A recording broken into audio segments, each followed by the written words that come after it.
来说话。谢大王。谢大王。文种大夫，不要辜负寡人的仁义之心。记住，不准再造毛戈践体，不准暗增一兵一卒，不准挑唆百姓仇视寡人，不准妄生不臣之心。臣记下。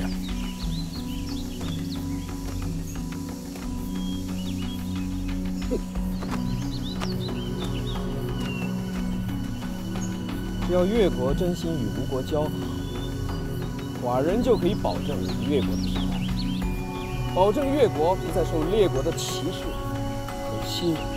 请大王放心，我王和越国百姓永世不忘大王的恩情。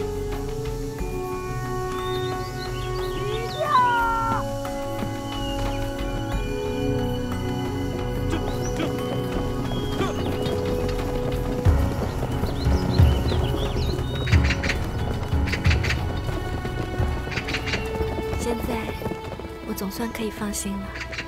放心了什么？寡人没有败在伍子胥的剑下。不止这个。那大王猜猜看。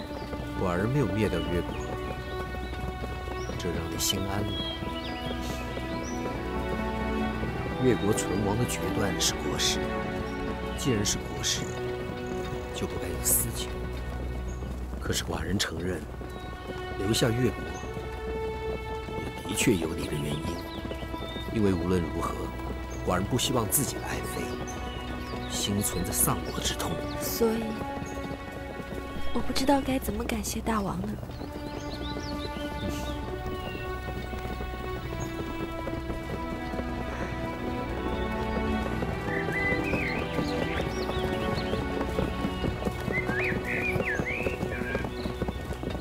相国，末将实在不明白。 昨日在大殿上，只要相国对末将挥挥手，这吴国就是相国的天下了。可现在，如果大王哪天起了杀心，我们……哎，大王早就不是黄口小儿了。看见他那双眼睛，就让人不寒而栗。过去咱们失去了太多的机会，现在要想让他听话，已经不可能了。 那是存是留，必择其一呀。所以相国就不该犹豫。他的确是猜对了我的心思。昨天的大殿上，我是想到了当年，想到了先王的恩惠，想到了先王的嘱托。倘若是真的一剑封侯要了他的命， 老夫无颜面对先王，无颜面对世人啊！大王就是摸准了相国瞻前顾后的心思。其实这大王夫差做的，相国更做的。相国怎么做不得？王者要有王者之心，为保江山，敢用自己儿孙为赌注，只此一条，老夫就和他比不得。是啊。 相国一听说新军包围了相国府，脸色就变了。是啊，当年楚平王灭我武家，若不是我九死一生，就不会有报仇的一天。如今老夫老了，靠儿子这条根脉，不能有半点的闪失啊！相国交出了兵权，万一……我自信大王还不会对我下手。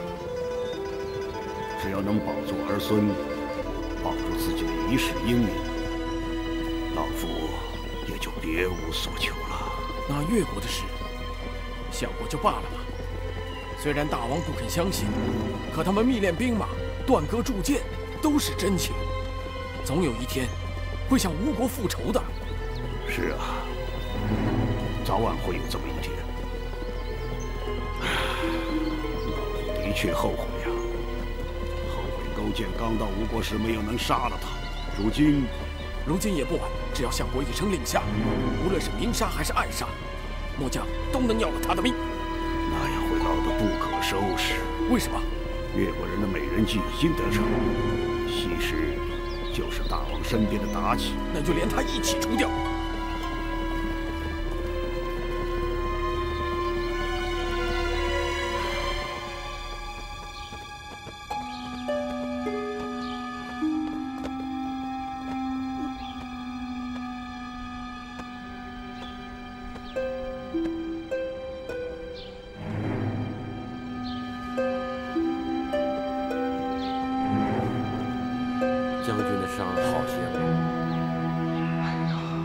这一箭伤得太重了。不重，瞒不过夫差的眼睛。可我越国比任何时候都更需要将军呐。温大夫放心，到了血耻的那一天，末将就是躺在战车上，也要指挥三军杀尽吴国。那一天不会太远了。来，是啊。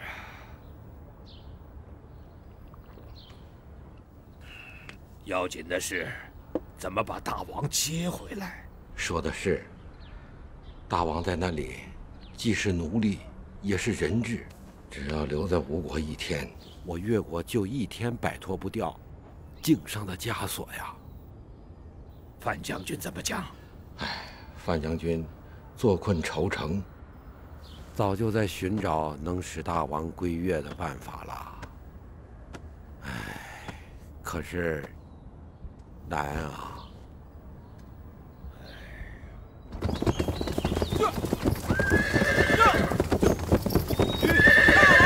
执行小计。大王，请大殿下前面讲话。好。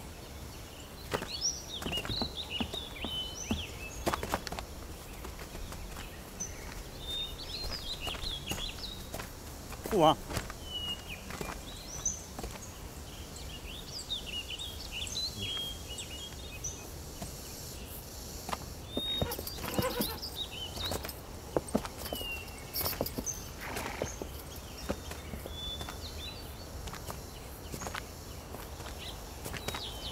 父王，有什么事情吗？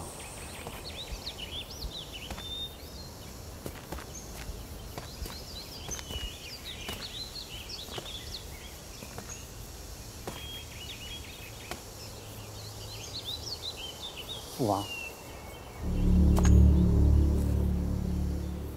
你的母后和伍子胥沆瀣一气，要扶你登上王位，知道吗？儿不知道，儿对天发誓，儿真的不知道。父王相信你是无辜的，可是我不能容忍他居然勾结伍子胥谋害寡人。不会的，不会的，父王一定是听信了谣言。我也希望这是谣言，但这确实是真的。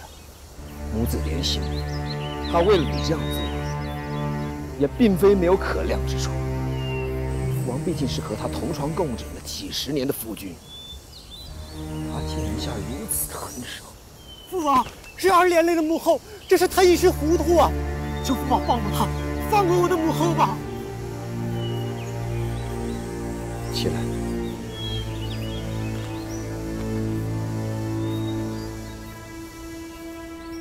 抬起头来看着我。秋蝉的事，你不再记恨你的母后，那是他决心要除掉的人。儿该恨，却不能恨。如果你的母后仍然不容他，那儿也只能继续恳求母后接受他。儿不能因为一个心爱的女人，而对母亲有丝毫的怨恨之心。是，有其父必有其子。你到底是我夫差的儿子。快点，快点！跟上！向左看！去那边！站好！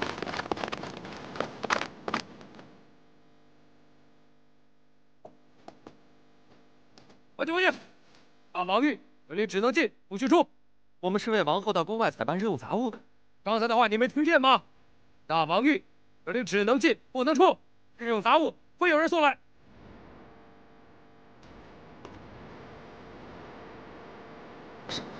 他们说什么？他们说大王有孕，这里只能进不能出。大王这孩子的路上，怎么了？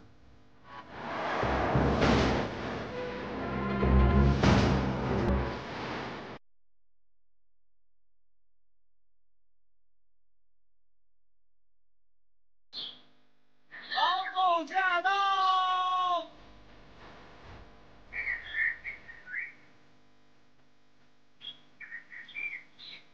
启禀王后，大王有谕，为确保王后的平安，寝宫四边50步之内定为禁区，任何人不得随意进出。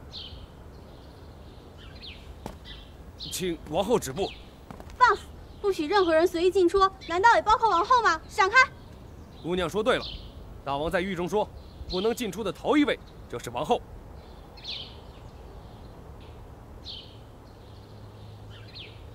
不要驳了大王的好意，翠儿，我们回去。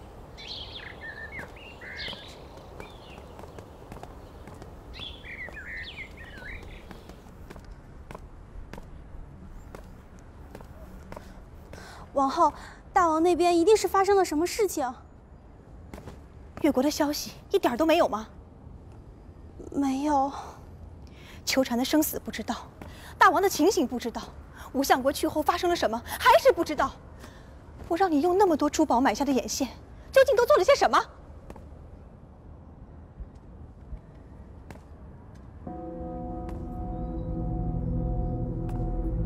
那个李代桃江的丫头，该到分娩的时候了吧？奴婢推算过了，就这几天。去看看魏姬那儿有什么动静。现在？哦，出不去这个门，我把这个忘了。奴婢想办法去打通那个守门的将军。这些人是大王的新军，不要贸然行事。不过，你要想办法见到郑旦。郑旦是个势利小人，他看见大王派兵围着这儿，一定不会再帮我们。是啊，可眼下只有和他联手，我们别无选择。他和西施情同手足，满后宫没有人和他一样，可以在大王耳边进言，这个势利小人争宠之心尤盛。也许他会把头靠我，扳倒魏姬，当成是最好的上位机会。万一他不肯呢？魏姬的秘密是他发现的，也是他来密报的。这就像是一个把柄攥在了我们的手里，不是他想退就能退掉的。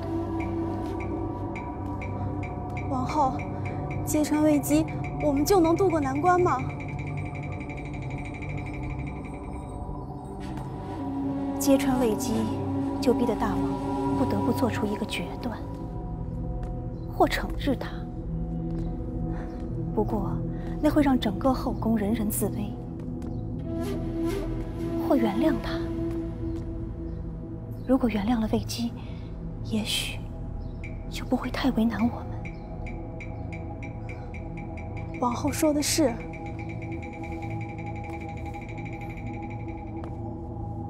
想不到，为了我的友儿，竟然落到今天这个地步。大王深爱着王后，不会太让王后为难的。如果只是杀秋蝉的事情败露，我相信大王不会太难为我。可是，如果他发现我和伍子胥要逼他退位，他决然不会放过。王后别再多想了，奴婢这就想办法去找郑旦。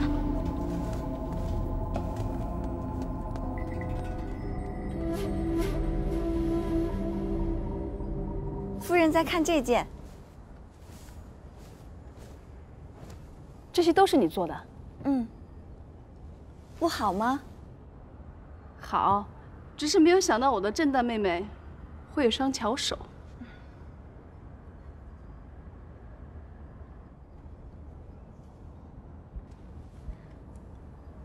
夫人。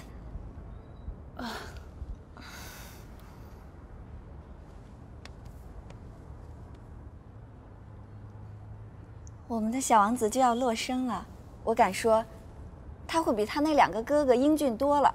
为什么这么说？因为他们的母亲不能跟我们的魏姬夫人相比嘛。夫人，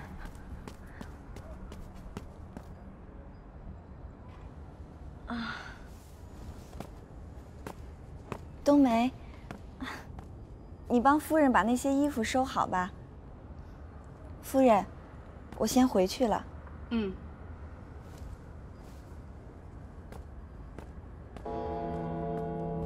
你不觉得这个郑旦有些反常吗？反常？他的笑里像是藏着刀。我看他就是想讨好夫人。但愿吧。或许是我多心了。我有要紧的事儿要禀报夫人。你们都下去吧。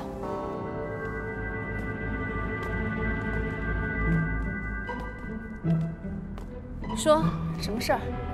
大王派新军围住了王后的寝宫，奴婢亲眼所见，他们守住了宫门，而且50步之内不准任何人走动。那大王回来了？还没有。没有。是不是秋蝉的事败露了？大王要惩治王后？未必这么简单。如果只是因为秋蝉的事，不会这样大动干戈。那大王要做什么？不必劳心去猜了。反正对于王后，绝对不是好事。你刚才去见产婆了？见了。她怎么说？她说分娩就在这2天。能抢在大王回来之前？好极了！今天夜里你就把那个宫女接到这里来。是。记住，这是掉头的大事，千万不能被任何人知道。奴婢隐秘作保，夫人放心，奴婢这就去安排。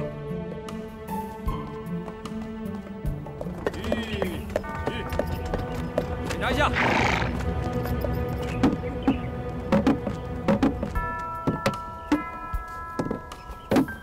走吧。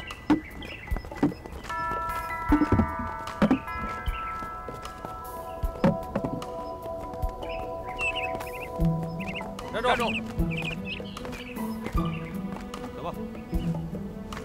站住！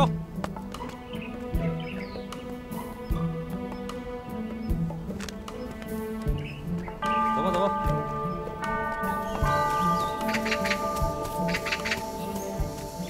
大王，再有1天的时间就可以返回都城。传寡人的话，中途不再停歇，寡人急不可待啊！是啊，刚刚季雍将军派人来报，说是王后的寝宫已经按大王谕令进行了安排，只等着大王回去处置了。好。大王，王后怎么了？发生了什么事啊？寡人已经下定决心，回到都城后废掉她。废掉王后？逐出宫去，贬为庶女。这是为什么？难道是因为秋蝉的事情？人无完人，女人的妒忌天性使然，寡人可以原谅她。不过有一点却是万万不能容忍，就是和别的男人串通一气，算计寡人。你想对寡人说什么？是想劝寡人放弃废后的打算？我不知道究竟发生了什么。你不想知道？如果大王觉得我该知道，自然会告诉我。何况大王这样做，就一定有这样做的理由。我不该多。说得对。不过寡人知道，有人希望你能在寡人身边多年。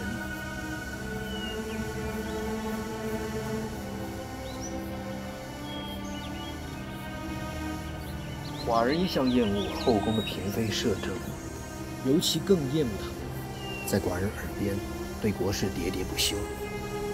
爱妃知我懂我，寡人喜欢。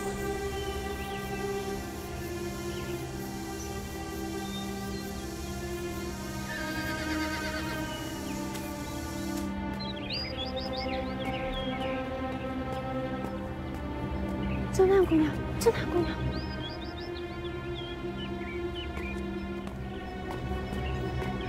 是我，翠儿。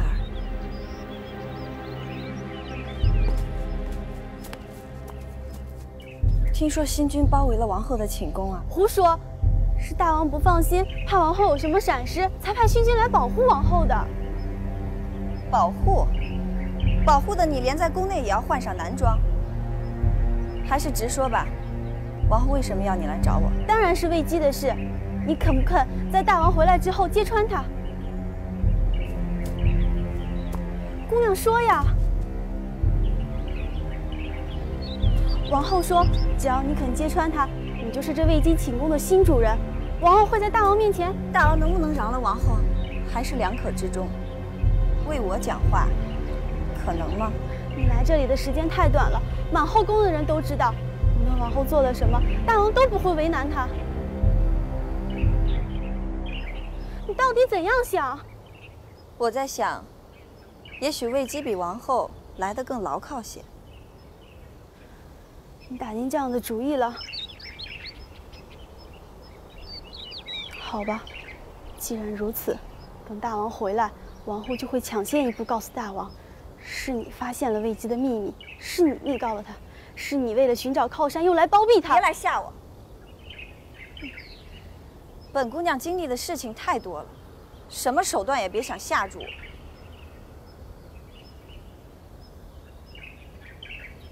你回去告诉王后，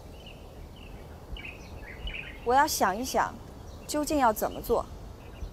天黑之前，我会想法子告诉你。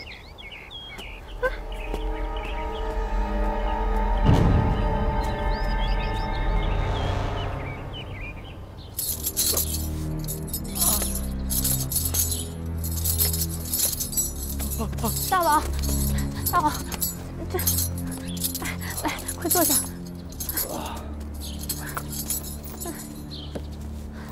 大王，你怎么了？血。现在外面没人，我先帮你取出来。别！要是有人报给伍子胥，那家伙心狠，会把脖子和手都给我锁上，那就更惨了。那我先帮你包起来吧。等他磨成茧，就没事了。哎，夫差走了多久了？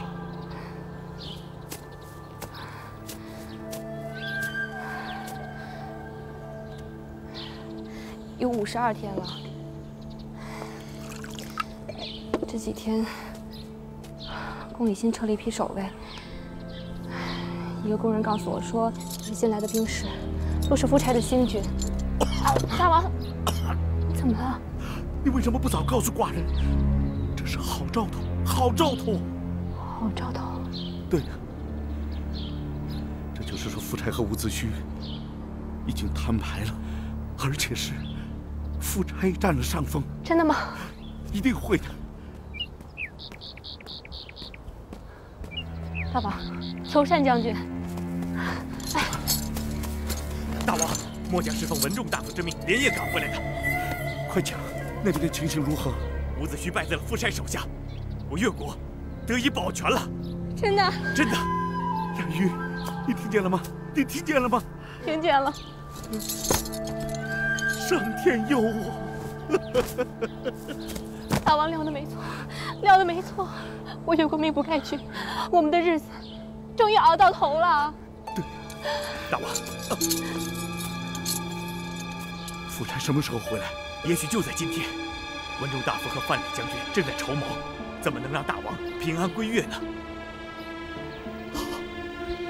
好，上天既然佑我越国不灭，也会佑我勾践，好到复仇雪耻的一天。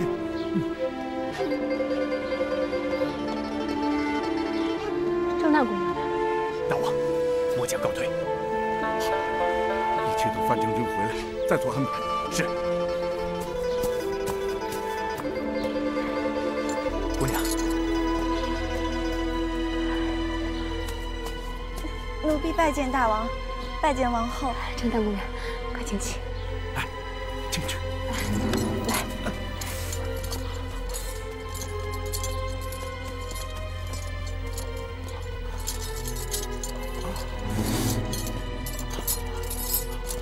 慢点，来。哎呀，快坐下。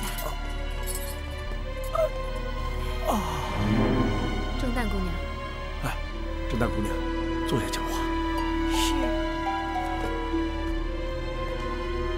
你一定给寡人带来了什么好消息？我要说的是，也许和大王没有关联，我只是……不管什么事，说给寡人听。奴婢听说王后勾结伍子胥的事败露了，现在夫差的新军依然团团包围了王后的寝宫。刚才王后的贴身婢女翠儿来找我了，要我和王后站在一道，扳倒魏姬。那你呢？打算怎么做？这样的事，我也拿不定主意，所以才来求教大王啊。郑旦，寡人问你，依你之见，夫差会放过王后吗？这样的事，奴婢也说不准。夫差会原谅魏姬吗？用卑贱婢女的婴儿来冒充王子，要原谅也难啊。站在哪一方，要先断定哪一方还会留在这王宫里。现在看来，王后急于和你联手，说明她不甘心束手待毙。而且，她的事情与魏姬不同。有什么不同？夫差可以舍弃王后，却不会舍弃他的儿子。母以子贵，如果让夫差在王后和魏姬二人当中选其一，他必选王后无疑。那大王的意思，就是要奴婢帮助王后了？对。如果你和他联起手来扳倒魏姬，这就为他立下了天大的功劳。大王说的是。你已经知道，在越国，夫差挫败了伍子胥，这就让我越国得以存续，让我越国的臣民看到了复国雪耻的一天。这一天必然不会太远了。郑丹姑娘，寡人对你有几多期许啊？你为王后立下了功劳，却为自己的上位做了最好的铺垫。此时此刻，如果你能在夫差身边，那会为寡人为越国做下多少事情？西施不是已然在夫差身边了吗？他早就让寡人失望了。他分不清国事与私情，可惜。大王说的话我懂，可是我跟西施是自小要好的好姐妹，我真的不想伤害她。人各有志，其志不同。西施只是为了私情，而你是为了越国，为了寡人，为了百姓。自然，这样做也是为了你自己，去为自己的未来一搏。眼下，你可以成为夫差的宠妃。将来到了我越国复国雪耻的一天，寡人绝不会忘记你。等着你的，依旧会是香驹宝马、华丽的宫室。奴婢谢谢大王。夫差就要回来了，依寡人的判断，无论是魏姬还是王后，都会有所动静。寡人会派婉婷监视宫内的种种情形，随时告诉你。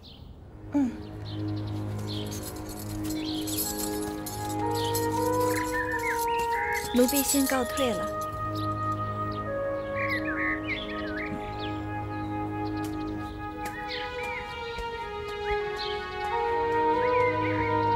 巧笑倩兮，美目盼兮，这样可人的姑娘，当初在越国，寡人怎么会视而不见呢？时过境迁，今非昔比。说起这样的话，寡人自己都觉得可笑了。大王，只要你雄心不减，所有失去的东西，总有一天会回来的。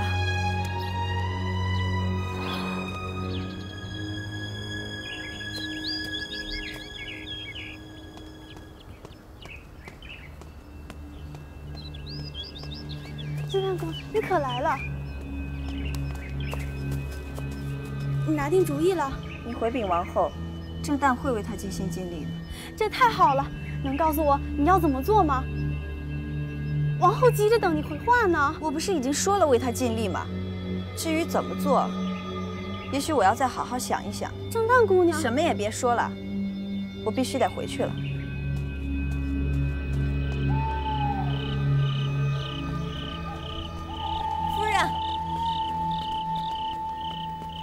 都安排妥当了。妥当了。好，不要着急，随我来。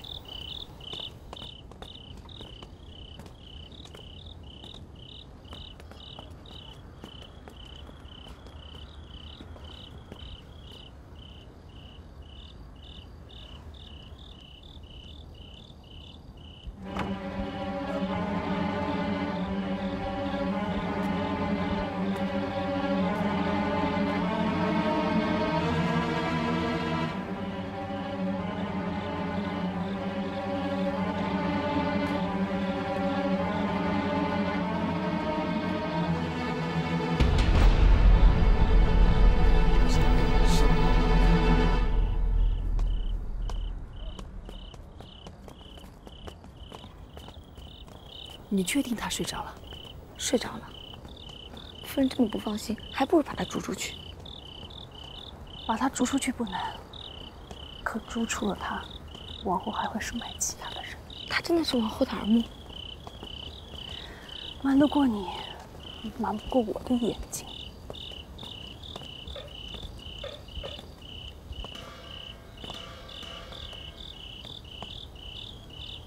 去吧。千万要小心啊！夫人，王后会不会也安排着人在监看着我们？她已经自顾不暇了。不要怕，只要小王子诞生，您就稳操胜券了。去吧。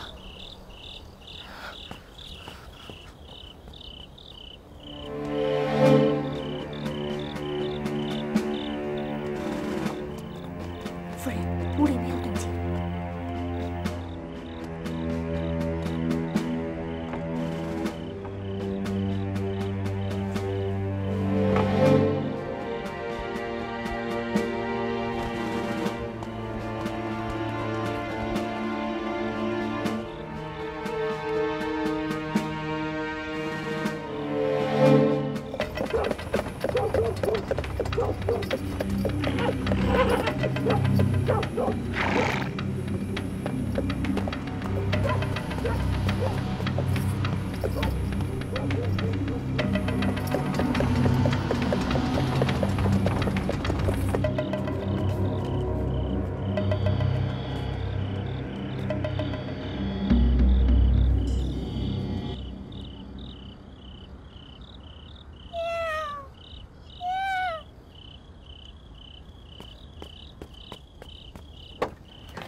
是不是都没出宫去了？是的，大王让我告诉你，夫差明天就回来，今天魏姬一定会有动静。是啊，魏姬已经派人进来查看几次了，你要从外面观察这里的一举一动，有什么情况要及时和我联络。嗯，快去吧。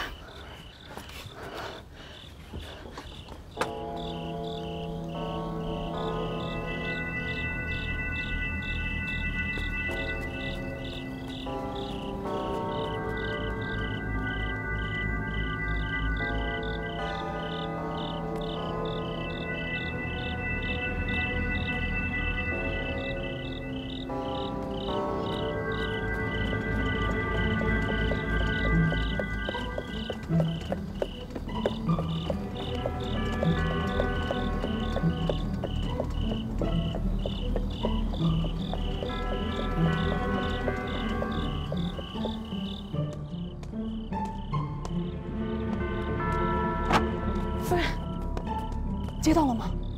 产婆说分娩就在这2天，快把我送到密室，我随后就到。嗯。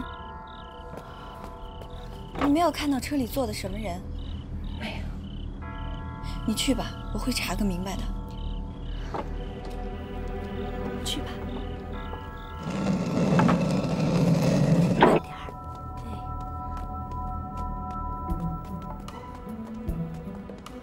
对。小心台阶儿。慢点啊，小心台阶儿。小心点儿。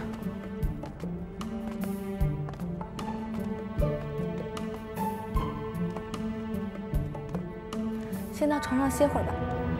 好。来，坐下。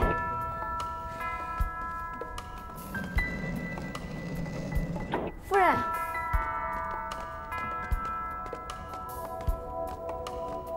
夫人。不必了，快坐下。冬梅，刚才在路上有没有什么情形？没有，只是他一天没有吃饭了。我已经叫人做了，可这个地方千万不能让任何人知道。他们的吃食由你亲自送。是。你还好吧？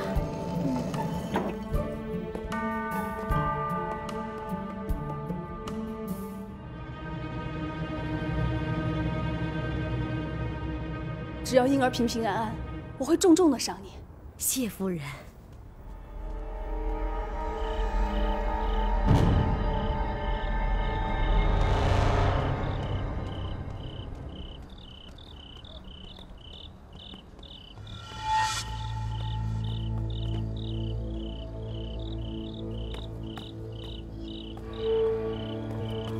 好了吗？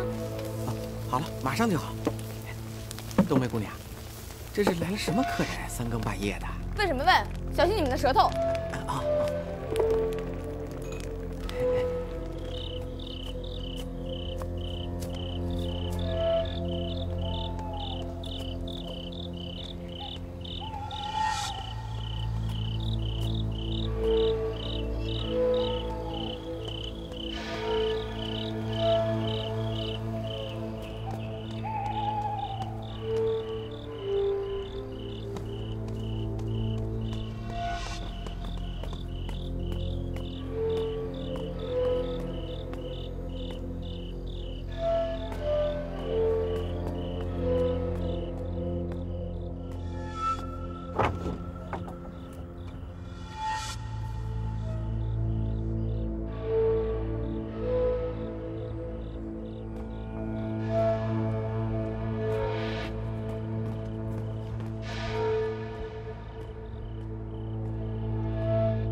夫人，你怎么了？你刚才为什么不把门锁好？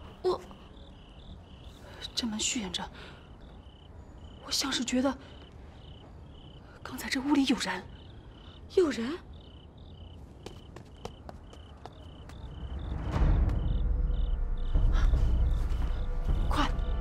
快去侦探房间看看。是。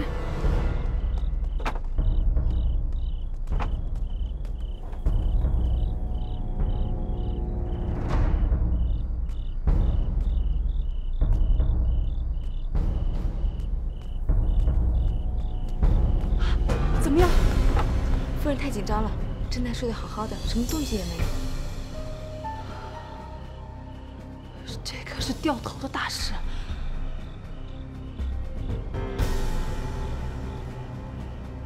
上苍保佑！这样提心吊胆的日子，我已经过够了。夫人别怕，孩子一落生，所有的危险就会过去的。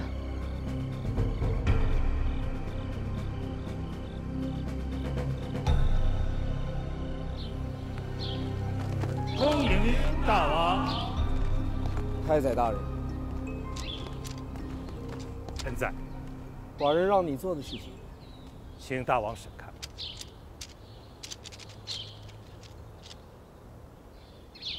好，传寡人谕，1个时辰后召集众将进攻驿使。是。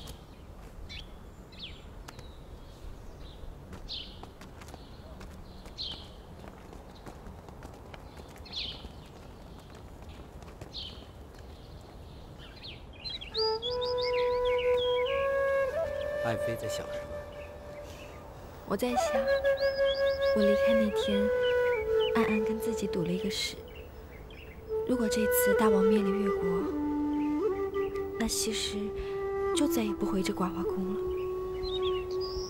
哦，寡人可从未听你说起过。不过现在，总算是回来了。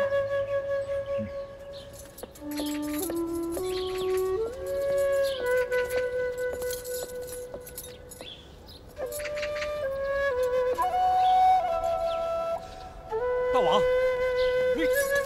将军，将军，大王，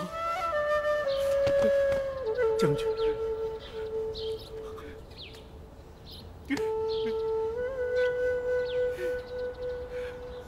若这统边，我们手下秦军都被打散了。是啊，明升暗降，兵权旁落，让我们如何带兵啊？铁勒将军，你要力荐武相国，是可忍孰不可忍。是啊，以后让我们如何带兵啊？对啊，一定要力荐武相国。相国来了。怎么，出什么事了？相国，没有想到刚刚回来，大王就动手了。大王把上中下三军所有的统领全部进行了更换，几乎所有的主帅都来自新军。相国，向四面看。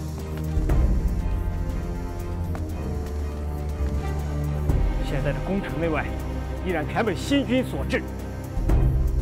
如果我们听从大王的调配，恐怕日后就死无葬身之地了。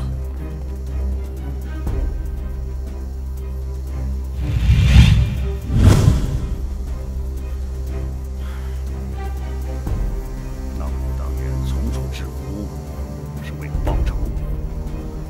先王阖闾对老夫恩重如山。 说，我伍子胥心毒手狠，不错，那是为乱杀无辜的楚国昏君。对吴国，对夫差大王，绝对没有恩将仇报的道理。你们的担心，老夫明白，所以，我不会勉强你们。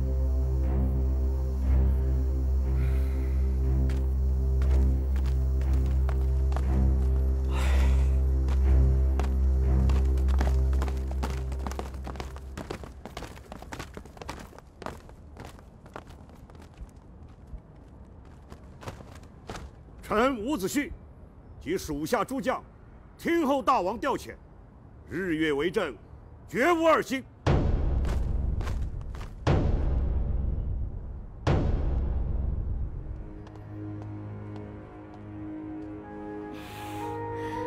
明明没走多久，却好像走了整整一辈子。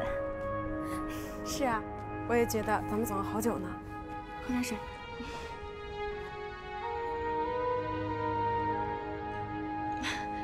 这次出去，你和乾雍殿下在一起还好吧？他对你，乾雍殿下对我很好，只是我一想起秋蝉的事，心里就会害怕。我现在才明白姐姐说过的一句话：爱一个人，是苦也是甜。不知道我跟乾雍殿下以后的日子，是祸还是福呢？ 宁妃和王后不一样，等有一天啊，我找机会帮你跟大王说说。是。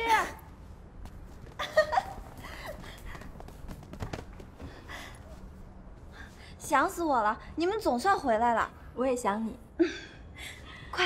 快跟我讲讲，咱们的家还和走时一样吗？有没有见到咱们村的邻居们啊？他们有没有问起我啊？啊？怎么了？ 是大王陪我一起回去的，可是乡里的乡亲一看到吴国的旗号，就吓得全逃走了。我的心真的比刀割还要难受。那他们的日子呢？姐姐，姐姐，大殿下来了。 那你们说话，我到里面避一避。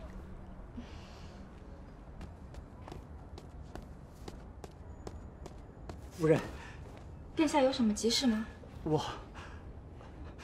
我回去探望母后，没想到寝宫外面布满了新军，父王下令任何人都不准进入到那里。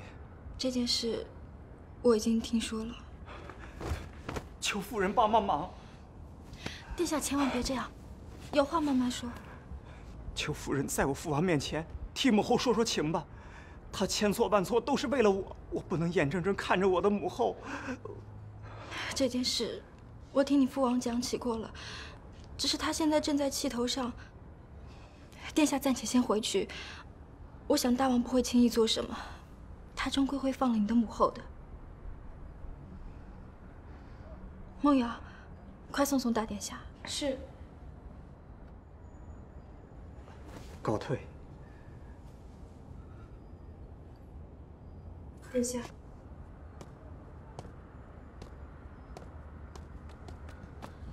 你真的要为他求情吗？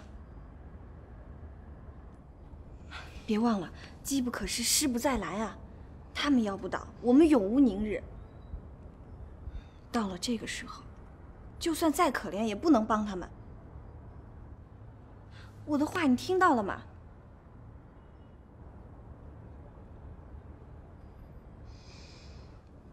来，我有要紧的话跟你说。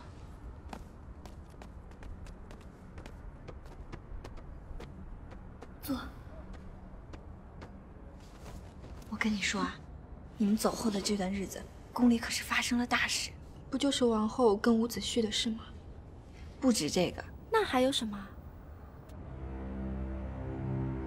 魏姬是假怀孕，她只是把一些土裹在肚子上。这是真的？当然是真的，这一切都是我亲眼看到的。她为什么要这样做？为什么？难道你真不知道为什么？因为王后，因为宁妃，更是因为你。我立嗣历来是王家最要紧的事，王后和宁妃本来就争得不可开交，可是现在又出现了你，我又没有王子，这跟我有什么关系啊？这当然有了。魏姬本来是夫差最宠爱的妃子，无论立哪位王子，她都不会觉得受到了威胁。现在不同了，她要想跟你争宠，最好的办法就是能生下一位王子。真是恶有恶报啊！这次她是必死无疑了。必死无疑？当然了。不过我在想，怎么在大王面前戳穿他呢？不，甄丹，这件事你不要管，千万不要管。为什么？我们不能害人。他即使错了，也错不该死。他为什么不该死？他没少处心积虑地害我们。不管为什么，我们不能这样做。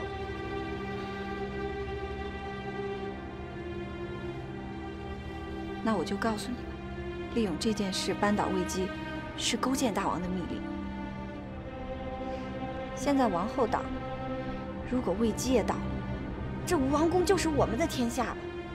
到了那个时候，我们就可以为越国，为我们自己做更多的事情了。魏姬她最不该死，她只不过是为了争宠，只不过是想亲近大王。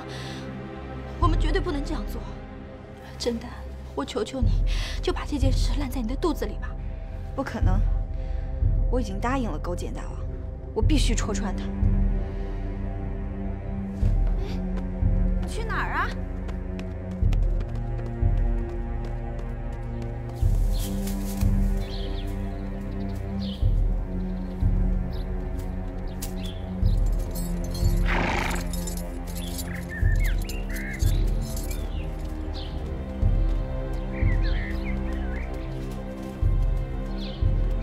大王，大王，我在这里。大王，光天化日，你们两个怎么赶到这里来？我有要紧的事要对大王讲，就是魏姬的事。西施不让我戳穿魏姬，我告诉他这是大王的密令，可他死活也不肯答应。魏姬不过是为了争宠，如果戳穿，她有可能会被处死。我们不能这样白白害了一个无辜的女人。她无辜吗？你把她害你的事情都忘了吧？我说了，她不过是为了争宠，求求大王就放过魏姬吧。我的境况，西施夫人都看到了。我哪像什么大王？我还有什么权利下命令？我和雅玉能苟活下来，就是万幸了。说实话，我也没有想到，大王的境遇会如此悲惨。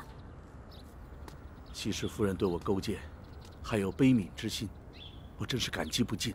如果有机会，我一定会向夫差大王求情，改善大王和王后的境遇的。等运气吧。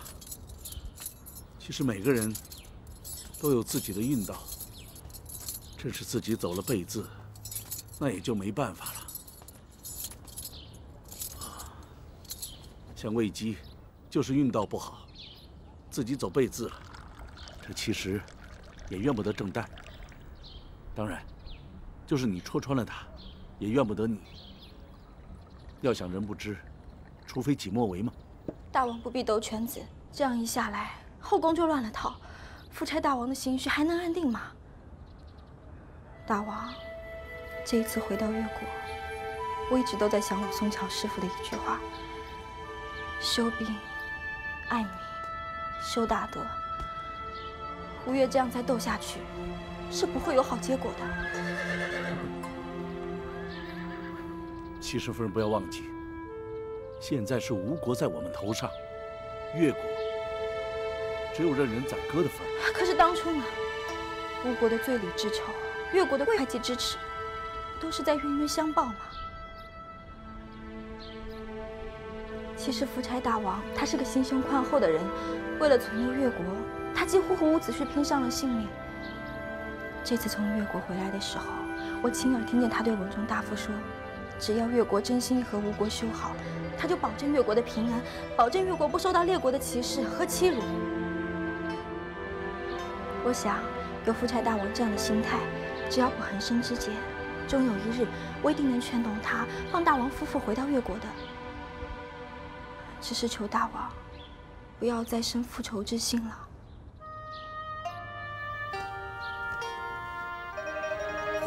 谢谢西施夫人，真是难得的菩萨心肠啊！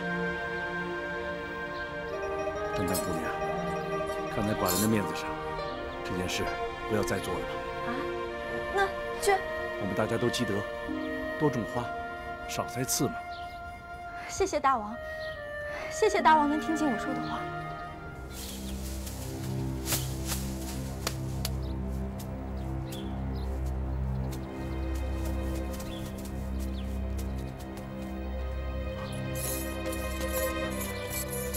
哦，是你们，大王。大王，西施夫人，你的话，寡人都记下来，这里不宜久留，你们先回去吧。是大王。西施姑娘，奴婢拜见王后。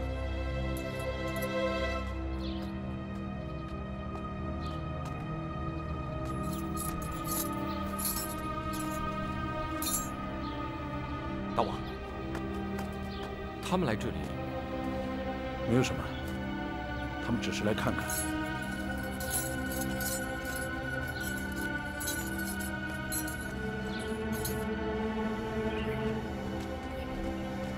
你等等，你等等，你听我说，魏姬的事情无论如何你要帮帮我啊！为什么？整天争宠争斗，相持相争，你就不厌烦吗？我现在只想平平安安和心爱的人在一起。西施，西施，西施，我也不想这样。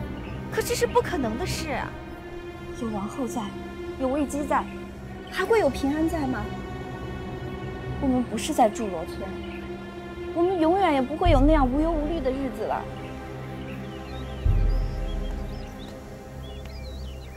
你有了夫差大王，秋蝉有了公子友，梦瑶有了千俑，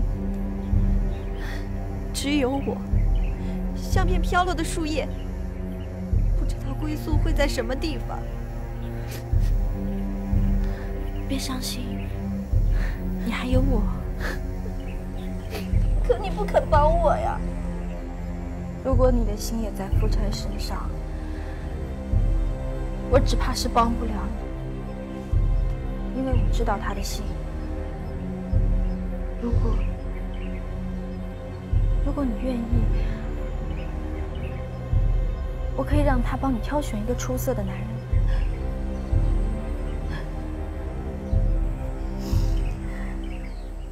那我可该好好谢谢你。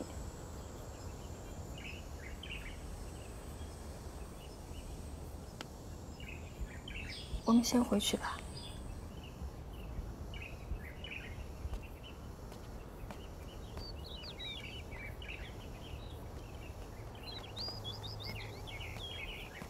西施，你不让我戳穿魏姬，你也不要把他的事说出去啊！要是大王问起我，我知道，帮不帮王后的事，你想好了吗？我听说伍子胥进来，等着看吧。王后的事，不知道会掀起多大的风浪。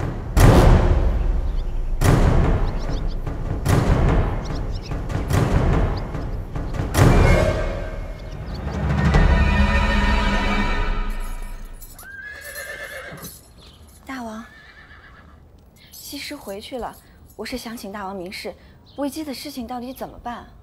看来西施是断然不能为我所用了。悔不当初，如果在夫差身边的是你，不是他，那该有多好！大王没有听清我的话吗？你想怎么办？我想戳穿他。听说魏姬分娩就在这1、2天了，这就是说，那个李代桃僵的女人，这1、2天之内就会把孩子生下来。只要魏姬把孩子抱进怀里，再说什么都迟了。你知道那个女人藏在哪里吗？在密室里。我问的是，你能把这个女人带到夫差面前吗？我没有把握能打开那扇密室的门。这就是了。要戳穿真相，就要有凭证。王后想让你出头戳穿这件事，实际上是一箭双雕。你想想，夫差是极要面子之人，极有可能在盛怒之下，把你和魏姬一同治罪。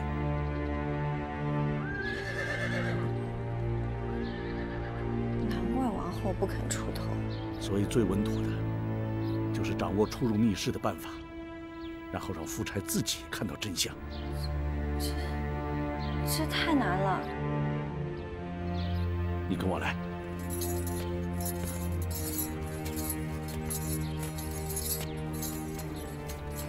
哎，范蠡将军是最懂得暗道机关的人。哎，什么事，大王？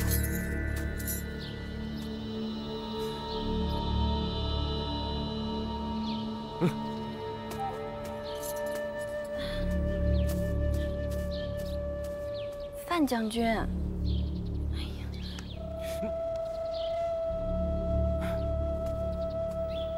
大王，末将当初随大王入吴为奴，为的是来日能够复国雪耻。我们不该也不能涉入夫差后宫的这些阴谋诡计之中。何况什么？那个魏姬无非是争宠而已。错。当初的美人计，不是你和文种设下的吗？现在吴国的王后命悬一线，如果魏姬再彻底弑宠的话，这吴王宫内就只有我们的西施和郑旦姑娘了。到了那时候，就算是吴后不死，魏姬不倒，西施不是已经在夫差身边了吗？西施的情况，你心如明镜。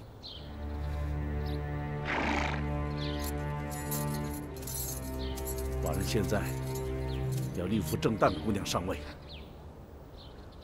我郑旦不是为了我自己，实在是为了大王，为了越国呀。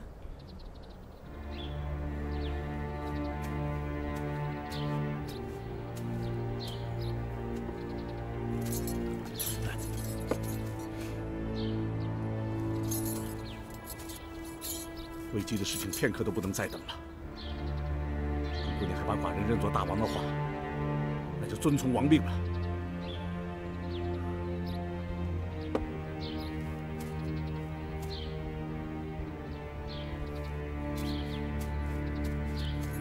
范将军，你说的密室在哪里？在魏姬的寝房里。那就要想办法让他离开。离开？他现在装成要分娩的样子，根本不走出他的寝房。那就想办法让他走出来。这怎么办？去吧，替我找套宫人的服饰来。好。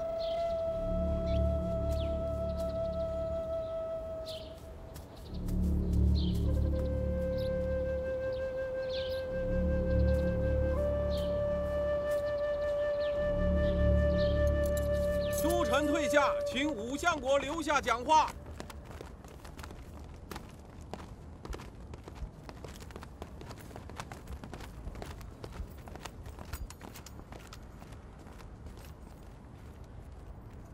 相国有什么话要对寡人讲？难道大王就没有什么话要对老臣讲吗？相国要讲的想必是爱妃。奴婢拜见大王。吴相国，喜子，谢氏夫人有何吩咐？快为相国备座。相国请坐。夫人进宫已经不短了，难道不知道这是大王和群臣议政的地方吗？更轮不上你来为老臣赐座吧？相国说的是，只不过奴婢在外面等很久，是等到大臣们都离去了，才敢进来说话。见到相国站在这儿，心中不过意。如有不妥，还请相国见谅。夫人现在很会说话了。心中的话，无论会讲还是不会讲。不过难得一见相国，我倒是有句话想对相国讲。你想对老臣说什么呢？奴婢这一次随着大王返回越国，感慨良多。我知道，相国一直都对我耿耿于怀，一直担心我在大王身边会迷惑大王，甚至把我比作打击。还有妹喜，我只想恳请相国，无论怎样对我，都请不要迁怒于越国，迁怒于越国的百姓。可惜你的这番话，更让老臣确认，你是受勾践和范蠡所使。你要敢在大王面前再说这样的话，我绝不容你。老夫心若明镜啊！这次要不是你，大王早就下了王越之心，可如今还是让我吴国留下了后患，恨不能杀了你。相国的话说错了，我吴国之患，在内不在外，更不在寡人的爱妃身上。大王此言从何说起？那勾践没有一天不再做了心腹越国的美梦，这还不是我吴国之患吗？就算如此，这也是太遥远的事情。然而眼下，已然有人在谋取寡人的王位。大王终于说到王后的事了。难道王后的事和相国无关吗？不，是王后和老臣想做的事情无关。相国要做什么事？老臣曾想过，如果大王在对待越国的问题上执迷不悟，老臣就要辅佐有儿殿下登上王位。这未必不是王后的意思。不，两位殿下虽不是异母同胞，可是都是大王的骨血。王后心中割舍不下任何一个人，甚至还多次规劝老臣要三思而行。一个女人能如此作为，实属不易呀。所以，请大王不要为难王后，一切都在老臣身上。在相国身上，寡人就可以宽谅了。老臣不求宽谅，还请大王处置。相国知罪了。如果寡人仍如你所说，还执迷不悟呢？事已至此，大王何必还要逼臣再说什么呢？请大王不要为难老臣。好，这事不必再说了。相国请起。包围相府的新军早已撤了，相国回去歇息。还是要恳请大王不要为难王后。寡人说了，这是寡人的家事。西子，相公在，送相国回去。是。相国大人，请起。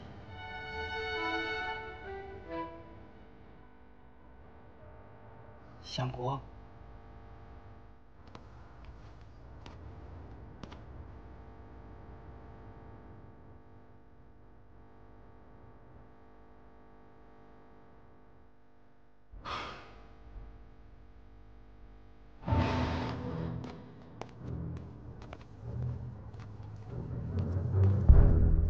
看到他这副咄咄逼人的样子，吓坏了。我也曾经怕过，但他终归不是寡人的对手，所以你放心，他绝不敢伤害你。他恨我，恨到要杀了我。可那也许是对吴国、对大王的忠心，在我的心里，他是个信君太太。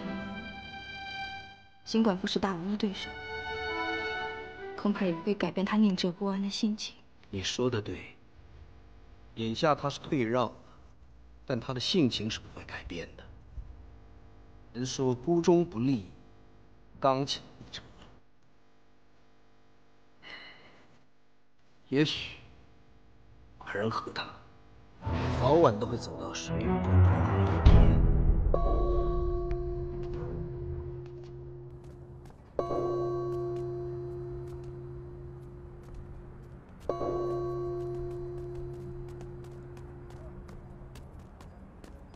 夫人，大王回来了。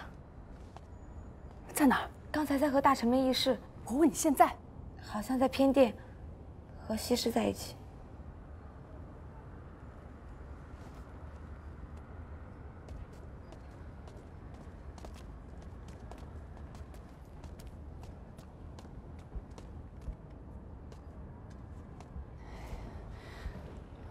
胜败就在此一举了。你说，这件事瞒得过大王吗？夫人，这是怎么了？哎呀，我这心里就像是长满了草。产婆说了，明年小王子一定会生下来，只要夫人把孩子抱在怀里，就什么都不怕了。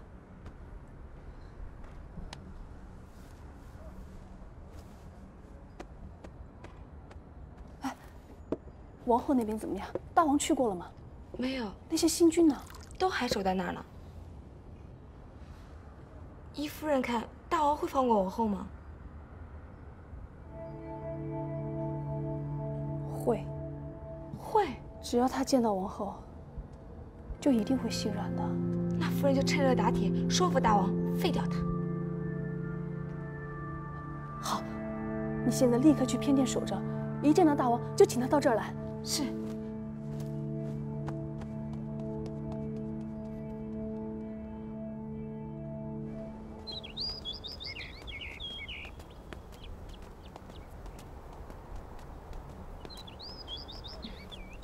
几位大哥，你们辛苦了。哎，侦探姑娘。夫人要分娩了，这是宁妃那边让她送来上好的米粉，还不快接下？哦，好好，来，放这儿。好，放这儿就行了啊。好。大厨，你们这是在做什么？啊，夫人点名要吃的鱼肉羹。哎，侦探姑娘，闻闻香不香？不错不错。夫人快要分娩了，你们要多加注意，要给夫人多做一些能补身子的膳食。御膳房那边刚送来一条新鲜的鱼，你看看。蛮新鲜的。这个菜是要做什么？哦，是给夫人做些小点心的。哎，快点，加火啊！啊，那你们先忙，辛苦各位。哎，好嘞。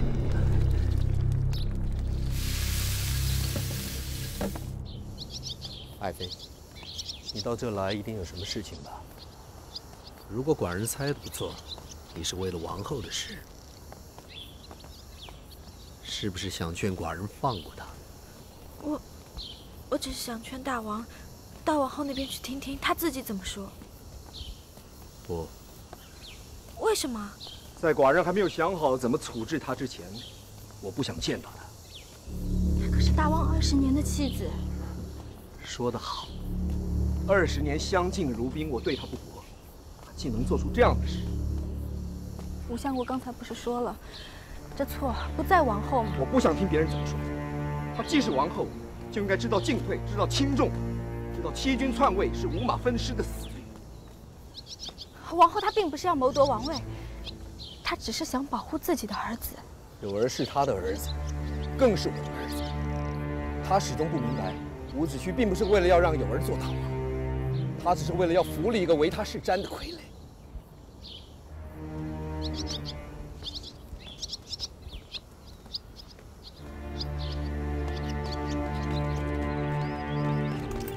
末末将参见大王，参见夫人。大王，席子，小奴在。送西施夫人回广华宫。是。大王，既然已经到这儿了，还是进去看看了。王后纵然是有千错万错，也该给她个自辩清白的机会啊！大王。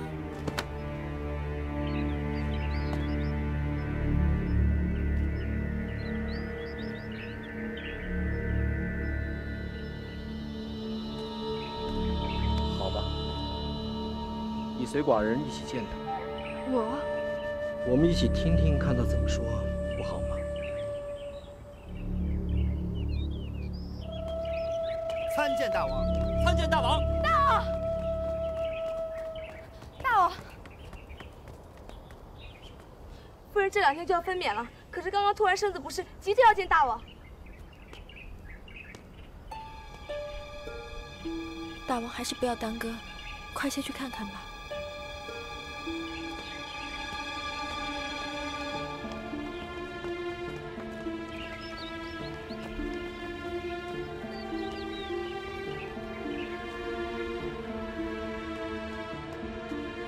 王后，大王不是已经到宫门外了吗？来是来了，让冬梅姐去了。那你还愣着干什么？快去追啊！把魏姬的事告诉她。快去呀！王后不是说她的事不要从我们口中说出来吗？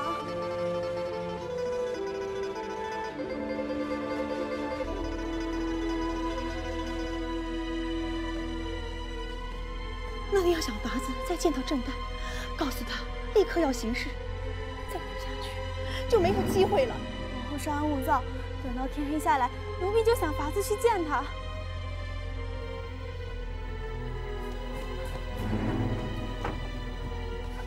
是我，夫差就要到了。不要慌，他来得正好。他一来，魏姬就更不会离开了。我自有办法。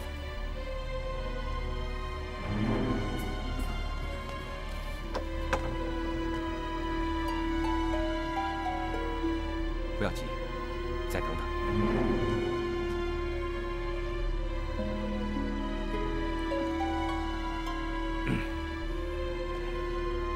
范将军，你知道我最羡慕西施的是什么？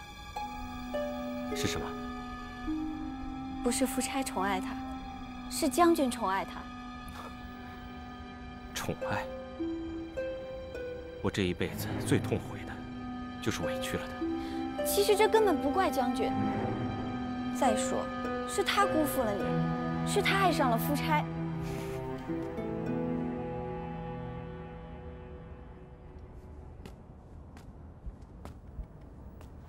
如果有一天，越国真的能够战胜吴国，我一定会跟随大王返回越国。回到越国，一辈子都陪在将军身边。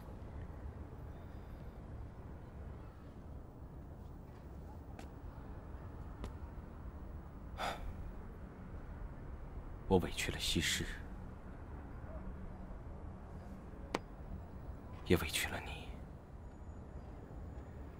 想当初真不该把你们2个送到吴国来。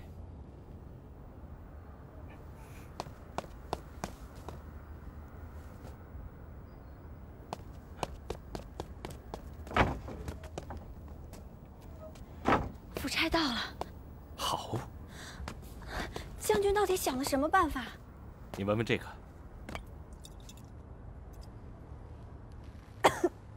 好难闻的味道啊！你讨厌这个味道，夫差也讨厌这个味道。这到底是什么？这是魏国食品中的一种调料，自然是魏姬的最爱。可是吴越2国的人却嗅之难忍。原来这是为夫差准备的。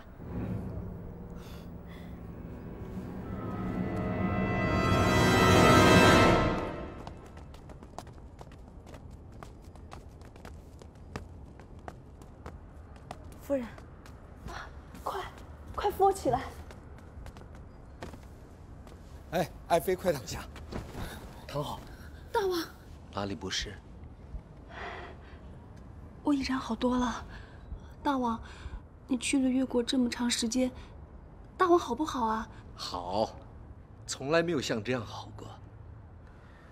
听说你这1、2天就要分娩了，那寡人就在这住下了。寡人要亲眼看着我的小王子生下来。臣妾求之不得呢。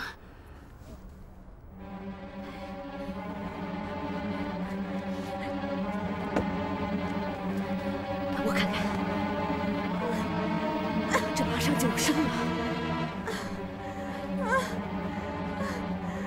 别出声，大王在上面呢。我可以不喊叫，可万一孩子生下来，忍一忍啊！冬梅姑娘一会儿就来了。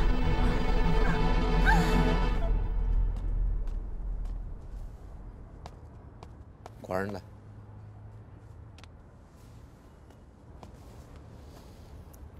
好香啊！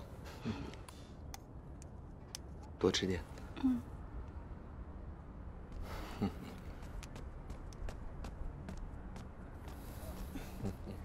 大王，魏姬夫人就快要生了，奴婢恭喜大王了。你在这好吧？夫人待我亲如姐妹，住在这里，都不想回广娃宫了呢。